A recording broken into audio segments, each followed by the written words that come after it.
ಬರುವಂತ ನಿನ್ನೆಯವರೆಗೆ ನಮ್ಮ ಶಾಸಕರ ಮೇಲೆ ಹಲ್ಲೆ ಆಗಿದೆ. ಅದಕ್ಕೆ ಜಿಲ್ಲಾಡಳಿತ ಮತ್ತು ಜಿಲ್ಲಾ ಉಸ್ತುವಾರಿ ಸಚಿವರು ಸ್ವಯಂ ಪ್ರೇರಿತವಾಗಿ ದೂರನ್ನು ದಾಖಲಿಸಬೇಕು, ಸುಮೋಟೋ ಕೇಸನ್ನು ಮಾಡಬೇಕು ಅಂತೇಳಿ ನಾವು ಹೇಳಿದ್ವಿ. ಮಾಡಲಿಲ್ಲ ಅಂದ್ರೆ ನಾವು 12ನೇ ತಾರೀಕಿಗೆ ನಾವು ದೊಡ್ಡ ಹೋರಾಟ ಮಾಡ್ತೀವಿ ಅಂತ ಒಂದು ಕರೆಯನ್ನು ಕೊಟ್ಟಿದ್ವಿ. ಆದ್ರೆ ಈ ಕುರುಡು ಸರ್ಕಾರ, ಈಗಾಗಲೇ ಕಲ್ಲೂರು ಸಾಹೇಬ್ ಹೇಳಿದ್ರು, ಈ ಕುರುಡು ಸರ್ಕಾರಕ್ಕೆ ಏನು ಕಾಣ್ತಾ ಇಲ್ಲ. ಈ ಹೋರಾಟ ಅನಿವಾರ್ಯ ಆಯ್ತು. ಇವತ್ತು ನಮಗೆ ಸರ್ಕಾರ ಇದೇ ರೀತಿ ಮುಂದುವರಿಸಿದ್ರೆ ಇನ್ನು ಇದಕ್ಕಿಂತ ದೊಡ್ಡ ಹೋರಾಟ ನಾವು ಮಾಡಬೇಕಾಗ್ತದ. ಈಗಾಗಲೇ ನಮ್ಮ ನಾಯಕರು ಹೇಳಿದ್ದಾರೆ, ಯಡಿಯೂರಪ್ಪನವರು ಬರ್ತಾರ, ವಿಜೇಂದ್ರ ಬರ್ತಾರ ಅಂತೇಳಿ. ಸಿದ್ದು ಪಾಟೀಲ್ ಮೇಲೆ ಹಲ್ಲೆ ಮಾಡ್ಲಿಕ್ಕೆ ಕಾರಣ ಏನು ಅನ್ನೋದನ್ನು ಒಂದು ಸ್ವಲ್ಪ ಪ್ರಾಸ್ತಾವಿಕವಾಗಿ ನಾನು ಹೇಳ್ತೀನಿ. ಬೀದರ್ ಜಿಲ್ಲೆಯ ಬೀದರ್ ನಗರದ ಪ್ರಮುಖ ಸ್ಥಳ ಚಿಕ್ಕಪೇಟ್ ಮತ್ತು Guru Nanak colony, Guru Nanak convention hall ಅಂತ ಹೇಳಿದ್ರೆ ಅದ್ರ ಹಿಂದ್ಗಡೆ ಇರುವಂತಹ ಒಂದು ಜಮೀನು 48 ಎಕರೆ 48.5 ಎಕರೆ ಜಮೀನನ್ನು ಹಿಂದೆ ಗುರುನಾನಕ ದೇವ ಟ್ರಸ್ಟ್ ಅನ್ನುವ ಹೆಸರಿನಲ್ಲಿ ಸುಮಾರು 30 ವರ್ಷಗಳ ಹಿಂದೆ ಅದನ್ನು ಒಂದು ಮೆಡಿಕಲ್ ಕಾಲೇಜು ಪ್ರಾರಂಭಿಸಬೇಕಾಗಿ ದಿವಂಗತ ಸರ್ದಾರ್ ಜೋಗ ಸಿಂಗ್ ಅವರು ಖರೀದಿ ಮಾಡಿದ್ರು. ಬೀದರ್ ಜಿಲ್ಲೆಯ ಜನತೆ ಒಳ್ಳೇದಾಗ್ಲಿ, ಇಲ್ಲಿನ ವಿದ್ಯಾರ್ಥಿಗಳಿಗಾಗ್ಲಿ ಅಂತ ಟ್ರಸ್ಟ್ ಹೆಸರ ಮೇಲೆ ಖರೀದಿ ಮಾಡಿದ್ರು. ಇವತ್ತು ಆ ಟ್ರಸ್ಟ್ ನ ಅಧ್ಯಕ್ಷರು ಮರುದಿವಸ ಒಂದು ಸ್ಟೇಟ್ಮೆಂಟ್ ಕೊಟ್ರು, ನಾನು ಹೋರಾಟ ಮಾಡ್ತೀವಿ ಅಂದ ನಂತರ. ಅವ್ರು ಏನ್ ಹೇಳಿದ್ರು ಅಂದ್ರೆ, ಕುಂಬಳಕಾಯಿ ಕಳ್ಳ ಅಂದ್ರೆ ಬಂದು ಮುಟ್ಕೊಂಡು ನೋಡಿದಂಗ, ನಮ್ಮ ಜಮೀನಿಂದು ಯಾವುದೇ ತಪ್ಪು ಇಲ್ಲ, ನಮ್ಮದು ಯಾವುದೂ ಇದು ಇಲ್ಲ, ಅದಕ್ಕಾಗ ಆ ಜಮೀನಿನ ಬಗ್ಗೆ, ನಮ್ಮ ಪ್ಲಾಟ್ಗಳ ಬಗ್ಗೆ ಜನರಿಗೆ, ಜಿಲ್ಲೆಯ ಜನತೆಗೆ ತಪ್ಪು ಮಾಹಿತಿ ಕೊಡಬೇಡ್ರಿ ಅಂತ ಹೇಳಿ. ಯಾಕಂದ್ರೆ ಇವತ್ತು 50 ಲಕ್ಷ ರೂಪಾಯಿ ಒಂದು ಪ್ಲಾಟ್ ಮಾರ್ಲತ್ತಾರ. ಅವ್ರು ಎಲ್ಲರೂ ಸ್ವಲ್ಪ ಸರಿಯಾಗಿ ಗಮನಿಸಬೇಕು. 50 ಲಕ್ಷ ರೂಪಾಯಿ ಒಂದು ಪ್ಲಾಟ್ ಮಾರ್ಲತ್ತಾರ. ಅಲ್ಲಿ 1,000 ಪ್ಲಾಟ್ ಆಗ್ಯಾವ, 500 ಕೋಟಿ ರೂಪಾಯಿ ಅದ. ಆ ವ್ಯಕ್ತಿ ನನ್ನ ಕೈಲಿ ಆಗಲ್ಲ ಅಂತೇಳಿ ಈ ಜಿಲ್ಲೆಯ ಒಂದ್ ಸ್ವಲ್ಪ ಬಲಿಷ್ಠ ರಾಜಕಾರಣಿಗಳು ಯಾರ ಅವ್ರಿಗೆ ಪಾರ್ಟ್ನರ್ಶಿಪ್ ತಗೋಬೇಕಂತ ತಗೊಂಡ. ಆ ಪಾರ್ಟ್ನರ್ಶಿಪ್ ತಗೊಂಡು ಅವ್ರು ಇಲ್ಲಿಗಲ್ ಕೆಲಸ ಮಾಡ್ಲತ್ತಾರ. ಲೇಔಟ್ ಆಗಲ್ಲ ಅದು, ಆದ್ರೆ ಆ ಜಾಗಕ್ಕೆ ಲೇಔಟ್ ಮಾಡ್ಲಿಕ್ಕೆ ಹೊಂಟಾರ. ಆ ಲೇಔಟ್ ಯಾಕೆ ಮಾಡ್ತಾ ಇದ್ದೀರಿ, ಸರ್ಕಾರಕ್ಕೆ ಹಾನಿ ಮಾಡ್ಲತ್ತಾರ ಅಂತ ನಮ್ಮ ಶಾಸಕರು ಕೇಳ್ಯಾರ.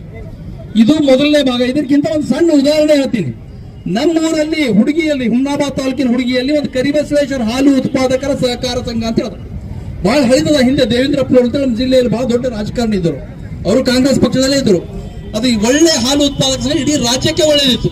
ಅದಕ್ಕಾಗಿ KMF ನಮ್ಮ ಭಾಗಕ್ಕೆ ಬಂತು. ನಮ್ಮ ಹುಡುಗಿಯಲ್ಲಿ ಒಂದು ಚಿಲ್ಲಿಂಗ್ ಸೆಂಟರ್ ಮಾಡಬೇಕಿತ್ತು. ಅವ್ರು ಏನ್ ಮಾಡಿದ್ರು, 1 ಎಕರೆ ಜಮೀನ್ ಖರೀದಿ ಮಾಡಿದ್ರು ಹೈವೇ ಮ್ಯಾಗ.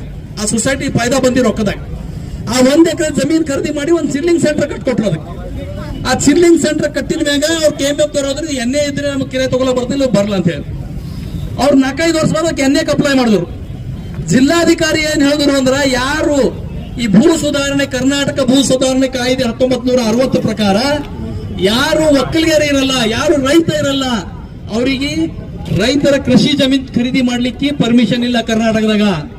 ಅದಕ್ಕಾಗಿ ಇದು ನಿಮ್ಮ ಜಮೀನಲ್ಲ, ಸರ್ಕಾರಿ ಜಮೀನ್ ಅಂತ ಮಾಡಕ್ದಿರ. ಮೊನ್ನೆ ನಮ್ಮ ಊರಲ್ಲಿ ಹೈವೇ ದೊಡ್ಡದಾಗ್ತಾ ಇದ್ದಾಗ ಆ ಜಮೀನ್ ಕೂಡ ಹೋಯ್ತು. ಯಾವ ರೈತರ ಜಮೀನ್ ಹೋಗಿ ಅವರಿಗೆಲ್ಲ ರೊಕ್ಕ ಬಂದವ, ಆದ್ರೆ ಆ ಜಮೀನಿಗೆ ದುಡ್ಡು ಬರಲಿಲ್ಲ. ಸರ್ಕಾರಿ ಜಮೀನ್ ಅಂತ ಇದ್ವಿ, ಸೊಸೈಟಿಗೆ ಬರಲಿಲ್ಲ. ಆ ರೀತಿ ಕಾನೂನು ಏನಿದೆ, ರೈತನಿಗೆ ಮಾತ್ರ ಭೂಮಿ ಖರೀದಿ ಮಾಡ್ಲಕ್ ಬರ್ತದೆ, ಯಾವುದೇ ಸೊಸೈಟಿಗೆ, ಟ್ರಸ್ಟಿಗೆ ಖರೀದಿ ಮಾಡ್ಲಕ್ ಬರಲ್ಲ. ನಿಮ್ಮ ಗುರುನಾನಕ್ ಜೀರಾ ಸಾಹಿಬ್ ಕಮಿಟಿ ಏನದ, ನಿಮಗೂ ರೈತರ ಜಮೀನು ಖರೀದಿ ಮಾಡ್ಲಿಕ್ಕೆ ಬರಲ್ಲ. ಆ ಜಮೀನ್ ನಿಮ್ಮ ಜಮೀನಲ್ಲ, ಸರ್ಕಾರಿ ಜಮೀನ್ ಆಗಬೇಕು. ಇವತ್ತು 1,000 ಕೋಟಿ ರೂಪಾಯಿ ಬೆಲೆ ಬಾಳುವ ಸರ್ಕಾರಿ ಜಮೀನನ್ನು ನಾವು ಬೀದರ್ ಜಿಲ್ಲೆಯ ಜನತೆಗೆ ಮೋಸ ಮಾಡಿ, ಸರ್ಕಾರಕ್ಕೆ ಮೋಸ ಮಾಡಿ ಲೂಟಿ ಮಾಡ್ಬೇಕಲ್ಲತ್ತೀರಿ. ನೀವು ಯಾರು ಜಗಳ ಆಡ್ಯಾರ ಅವರಿಬ್ರು ಕೂಡಿ.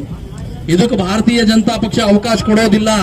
ನೀವು NA ಲೇಔಟು ಅದು ಎಲ್ಲ ಹಿಂದಿನ ಅದರ ಸ್ವತಃ ಮಂತ್ರಿಗಳೇ ಒಪ್ಕೊಂಡಾರ. ಸದನ ನಮ್ಮ ಶಾಸಕರಿಗೆ ಹೇಳಿದ್ರು ತಪ್ಪದ ಅಂತ ಹೇಳಿ. ಇವ್ರು ಹೇಳ್ತಾರ ತಪ್ಪಿಲ್ಲ ಅಂತ. ನೀವು ತಪ್ಪಿಲ್ಲ ಅಂದ್ರೆ ಮತ್ತೆ ಮಂತ್ರಿ ರಾಜೀನಾಮೆ ಕೊಡ್ಬೇಕು.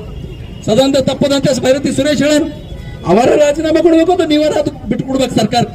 ಅದು ಸರ್ಕಾರಿ ಆಸ್ತಿ ಅದ. ನಮ್ಮ ಜಿಲ್ಲೆಯಲ್ಲಿ ಜಿಲ್ಲಾಧಿಕಾರಿ ಕಚೇರಿ ಕಟ್ಲಕ್ ಜಾಗ ಇಲ್ಲ, ಇಲ್ಲೇ ಹಳಿದೆ ಮುರಿದು ಕಟ್ಲತ್ತಾರ. ಇವತ್ತು ಸರ್ಕಾರ ಯಾವ್ದಾರ ಇದು ಕಟ್ಟಬೇಕಂದ್ರೆ ಜಾಗ ಇಲ್ಲ. ಸರ್ಕಾರ ಇವತ್ತು ಅದಕ್ಕೆ ಮುಟ್ಟುಗೋಲು ಹಾಕಬೇಕು. 1 ಎಕರೆ ಒಂದು ಸೊಸೈಟಿ ನೀವು ಸರ್ಕಾರಿ ಜಮೀನು ಮಾಡ್ತೀರಿ ಅಂದ್ರೆ 50 ಎಕರೆ ಬೀದರ್ನ ಪ್ರೈಮ್ ಲೊಕೇಶನ್ ಇರುವಂತ 1,000 ಕೋಟಿ ನೀವು ಹೆಂಗ್ ಕಣ್ಣು ಮುಚ್ಕೊಂಡು ಕೂತೀರಿ? ಇದ್ರದಾಗ ಎಲ್ಲರೂ ಶಾಮೀಲರ. ಕಾಂಗ್ರೆಸ್ ಸರ್ಕಾರ ಶಾಮೀಲದ, ಕಾಂಗ್ರೆಸ್ನ ಶಾಸಕರು ಶಾಮೀಲರ, ಕಾಂಗ್ರೆಸ್ನ ಉಸ್ತುವಾರಿ ಮಂತ್ರಿಗಳು ಇದರ ಶಾಮೀಲರ.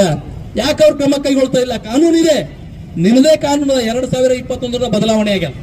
ಅದ್ರ ನಂತರ ಯಾವುದೇ ಸೊಸೈಟಿ ಮತ್ತು ಟ್ರಸ್ಟ್ನವ್ರು ತಗೊಳ್ಬಹುದು ಅಂತ ಆಗ್ಯಾದ. ಅದಕ್ಕೆ ಆ ಜಮೀನನ್ನು ಇವತ್ತ ಸರ್ಕಾರಿ ಜಮೀನು ಮಾಡಬೇಕು. ಅದು ಇಲ್ಲಿಗಲ್ ಅಂತ ನಮ್ಮ ಶಾಸಕರು ಕೇಳಿದ್ದಕ್ಕ ಯಾಕೆ ವಿಧಾನ ಪರಿಷತ್ ಸದಸ್ಯರು ಹಲ್ಲೆಗೆ ಬಂದ್ರು ಅಂದ್ರ ಅವ್ರದ್ದು ಅದರದ ಪಾರ್ಟ್ನರ್ಶಿಪ್ ಅದ. ಈಗ ಹೇಳಿದ್ರು ನಮ್ಮ ನಾಯಕರೊಬ್ರು ಮಾತಾಡ್ತಾ ಅವ್ರಿಗೆ ಮೆಣಸಿನಕಾಯಿ ಹೊಡಿತಂತೆ. ಮೆಣಸಿನಕಾಯಿ ಸುಮ್ನೆ ಹೊಡೆಯಲ್ಲ, ಅವ್ರದ್ದು ನುಕ್ಸಾನ ಆಗ್ಲತ್ತದ. ಅವ್ರದ್ದು ನುಕ್ಸಾನ ಆಗ್ಲತ್ತ ಈ ಕಡೆಯಿಂದ ಅವರು ನೀವು ಇದಕ್ಕೆ ಯಾಕೆ ಕೇಳತ್ತೀರಿ, ಇದು ಯಾಕೆ ಬೇರೆ ಕೇಳ್ರಿ ಅಂತ ಹೇಳಿ ಇವತ್ತು ಹಲ್ಲೆ ಮಾಡಿದ್ದಾರ. ಇವತ್ತು ರಾಜ್ಯ ಸರ್ಕಾರ ಇವತ್ತು ಪೂರ್ತಿ ಗಮನಿಸ್ತಾ ಇದೆ. ಅದಕ್ಕೆ ನಾವು ರಾಜ್ಯ ಸರ್ಕಾರಕ್ಕೆ ಒತ್ತಾಯ ಮಾಡ್ತೀವಿ. ಅವ್ರು ಹಲ್ಲೆ ಮಾಡಿದ್ರೆ ನಮ್ಮ ಶಾಸಕರೇನು ಸುಮ್ ಕೊಡ್ಲಿಲ್ಲ. ಇವತ್ತು ಇಡೀ ಕರ್ನಾಟಕ ಕಾಂಗ್ರೆಸ್ ಜನತೆ ಪಾಠ ಕಲಿಸಿದಾರ. ನೀವು ನಮ್ಮ ಶಾಸಕರಿಗೆ ಕೈ ಮುಟ್ಲಕ್ ಸಾಧ್ಯ ಇಲ್ಲ ಅನ್ನುವಂತ ಮಾತನ್ನು ಇಡೀ ಮೀಡಿಯಾ ಎದುರು ತೋರಿಸ್ಕೊಟ್ಟಿದ್ದಾರೆ ನಮ್ಮ ಶಾಸಕರು. ಮತ್ತು ಒಬ್ಬ ಶಾಸಕ ಯಾವ ರೀತಿ ಇರಬೇಕು ಅಂತ ಹೇಳಿ ಕೂಡ ಅವ್ರು ಮಾದರಿಯಾಗಿ ತೋರಿಸ್ಕೊಟ್ಟಾರೆ. ಅವ್ರೇನೋ ಅವ್ರಿಗೆ ಹೊಡೆದು ಬಹಳ ದೊಡ್ಡ ವಿಷಯ ಇರಲಿಲ್ಲ ಅಲ್ಲಿ, ಇವರು ಅವ್ರಿಗೆ ಹೊಡೆದ್ರೆ ಬಹಳ ಜಲ್ದಿ ಇದಾಗಬಹುದಿತ್ತು. ಆದ್ರೂ ಒಬ್ಬ ಶಾಸಕ ನಾವು ಪ್ರಜಾಸತ್ತಾತ್ಮಕವಾಗಿ ಒಬ್ಬ ಜನರಿಂದ ಆಯ್ಕೆ ಬಂದು ನಾವು 2.5 ಲಕ್ಷ ಜನರದ ಒಂದು ಪ್ರತಿನಿಧಿಯಾಗಿ 2 ಲಕ್ಷ ಮತದಾರರ ಪ್ರತಿನಿಧಿಯಾಗಿ ನಾವು ಯಾವ ರೀತಿ ಗೌರವಪೂರ್ವಕವಾಗಿ ವರ್ತನೆ ಮಾಡಬೇಕು ಅಂತ ಇವತ್ತು ಶಾಸಕರು ತೋರಿಸ್ಕೊಟ್ರು. ಆ ಮೀಟಿಂಗ್ ಮುಗಿದ ನಂತರ ಪೊಲೀಸರು ಕೇಳಿದ್ರು ಅವ್ರಿಗೆ, ನಿಮಗೆ ರಕ್ಷಣೆ ಕೊಡ್ತೀವಿ ಅಂತ. ನಮಗೇನು ರಕ್ಷಣೆ ಬೇಕಾಗಿಲ್ಲ, ನೀವು ಬೇಕಾದ್ರೆ ಅವರಿಗೆ ಕೊಟ್ಕೋರಿ ಅಂದ್ರು. ಅವ್ರು SP ಅದನ್ನ ಬೈದ್ರು, ನೀವು ಯಾಕೆ ಹುಮ್ಮನ ಬತ್ತಾಗ 144 ಹಚ್ಚಿರಿ ಅಂತ ಹೇಳಿ. ಅದಕ್ಕೆ ಇಲ್ಲಿ ಯಾರು ಭಯ ಪಡೋರಿಲ್ಲ. ನಮ್ಮ ಶಾಸಕರ ಮೇಲೆ ಹಲ್ಲೆ ಆಗ್ಯದ ಅಂತ ಇಲ್ಲ. ನಮ್ದು ಯಾವುದೇ ಕಾರ್ಯಕರ್ತನ ಅಂಗಾಲಿಗೆ ಮುಳಿದು ಅಂದ್ರೂ ನಾವು ಇಷ್ಟು ಜನ ಕೂಡ ಹೋರಾಟ ಮಾಡ್ತೀವಿ. ಇವತ್ತು ನಮ್ಮ ಕಾರ್ಯಕರ್ತರು ಯಾರು ನಾವು ಕಾಂಗ್ರೆಸ್ನವರಿಗೆ ಹೆದರುವಂತ ಅವಶ್ಯಕತೆ ಇಲ್ಲ. ಇವತ್ತು ಹುಮನಾಬಾದ್ನಲ್ಲಿ ಅಂತ ಜಿಲ್ಲೆಯಲ್ಲಿ ಬೇರೆ ಬೇರೆ ಕಡೆ ಭಾಲ್ಕಿಯಲ್ಲಿಯೂ ಕೂಡ ಅನೇಕ ಕಡೆ ಇವತ್ತು ನಮ್ಮ ಒಬ್ಬ ಕಾರ್ಯಕರ್ತನ ಮೇಲೆ, ಒಬ್ಬ ದಲಿತ ಕಾರ್ಯಕರ್ತನ ಮೇಲೆ ಅವನಿಗೆ ತಡಿಪಾರ್ ನೋಟಿಸ್ ಕೊಡ್ಲಾಕತ್ರು. ಇದೇ ಪೊಲೀಸ್ ಆಡಳಿತವನ್ನು ಉಪಯೋಗ ಮಾಡಿಕೊಂಡು ಇವತ್ತು ಪೊಲೀಸರೇ ಅಂತ ತಿಳ್ಕೊಂಡ್ರೆ ಇದು ಕಾಂಗ್ರೆಸ್ ಸರ್ಕಾರ ಪರ್ಮನೆಂಟ್ ಇರೋತ್ತ ಅಂತ ಹೇಳಿ ತಿಳ್ಕೊಂಡ್ರ. ಮುಂದೆ ನಮ್ಮ ಸರ್ಕಾರ ಬರೋತ್ತ ನೀವು ಬೀಜರ ಲೆಕ್ಕ ಹಾಕಿ ಕೆಲಸ ಮಾಡಿ. ನಾ ಎಲ್ಲಾ ಪೊಲೀಸರ ಬಗ್ಗೆ ಹೇಳ್ತಾ ಇಲ್ಲ, ಅನೇಕ ಜನ ಪೊಲೀಸರು ಅದೇ ರೀತಿ ಕೆಲಸ ಮಾಡ್ತಾ ಇದ್ದೀವಿ. ಇವತ್ತು ಬಳ್ಳಾರಿಯಲ್ಲಿ ನಮ್ಮ ಶಾಸಕರ ಮೇಲೆ ಹಲ್ಲೆ ಆಗಿದೆ. ಗುಂಡು ಹೊಡೆದಿದ್ದು ಓಪನ್ ಆಗಿ ತೋರಿಸ್ತಾ ಇದ್ದಾರ. ಪೆಟ್ರೋಲ್ ತುಂಬಿದ ಬಾಟಲಿಗಳು ಆಟೋದಾಗ ತುಂಬಿದ ನಿಮ್ದೇ ಪೊಲೀಸರಲ್ಲಿ ನಾಶ ಪಡಿಸ್ಯಾರ. ಆದ್ರೂ ಕೂಡ ನಮ್ಮ ಶಾಸಕರು ಕಂಪ್ಲೇಂಟ್ ಕೊಟ್ಟರು ತಗೊಂಬಲ್ರಿ, ನಮ್ಮ ಶಾಸಕರ ಮೇಲೆ ಕಂಪ್ಲೇಂಟ್ ಮಾಡ್ತೀವಿ. ನಾವು ಇಲ್ಲಿ ನಮ್ಮ ಶಾಸಕರ ಮೇಲೆ ಕಂಪ್ಲೇಂಟ್ ಕೊಡಿಸಬಹುದಿತ್ತು. ನೀವು ಹೆಂಗಿದ್ರಿ ಅಂತ ಕುಣದ ನಮಗೆ. ಅದಕ್ಕೆ ನೀವು ಸೋಮೋಟೋ ಕೇಸ್ ಮಾಡ್ರಿ ಅಂತ ನಾವು ಒತ್ತಾಯ ಮಾಡ್ತಾ ಇದ್ದೀವಿ. ನೀವು ನಾವು ಶಾಸಕರು ನಮ್ಮ ಶಾಸಕರ ಕೇಸ್ ಕೊಡ್ತಿರೋದ್ರ, ನೀವು ಮೂಗರ್ಸ್ ಕೇಸ್ ಕೊಟ್ಟು 3 ಮಾಡ್ತಿದ್ದೀರಿ. ಆದ್ರೆ ನಮ್ಮ ಕೇಸ್ ನೀವು ತಗೋತಿದ್ದಿಲ್ಲ. ಅದಕ್ಕೆ ನಾವು ಇವತ್ತು ಒತ್ತಾಯ ಮಾಡ್ತಾ ಇದ್ದೀವಿ. ಒಂದು ವೇಳೆ ನೀವೇನಾದ್ರೂ ಸೋಮೋಟೋ ಕೇಸ್ ತಗೊಳ್ಳಿಲ್ಲ ಅಂದ್ರ ಬರುವಂತ ದಿನದಲ್ಲಿ ಒಂದು ಸೋಮೋಟೋ ಕೇಸ್ ತಗೊಳ್ಬೇಕು. ಇಲ್ಲ ಅಂದ್ರೆ ಇನ್ನೂ ಉಗ್ರ ಹೋರಾಟ ಮಾಡ್ತೀವಿ.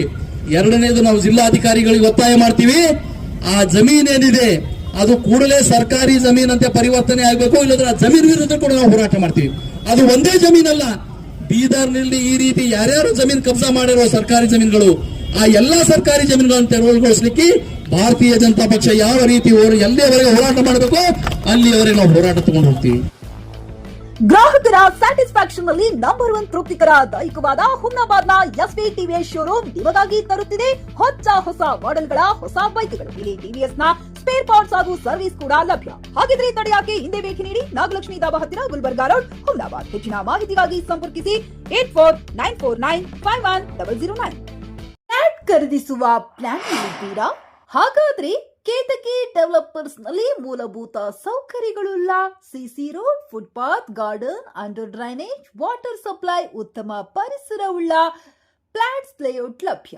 ಬೀದರ್, ಹುಮ್ನಾಬಾದ್ ಸೇರಿದಂತೆ ಹಲವು ಭಾಗಗಳಲ್ಲಿ ಸುಂದರ ಲೇಔಟ್ಗಳಿದ್ದು ಅತ್ಯುತ್ತಮ ಬೆಲೆ, EMI ಸ್ಕೀಮ್ ಅನ್ನು ಲಭ್ಯ.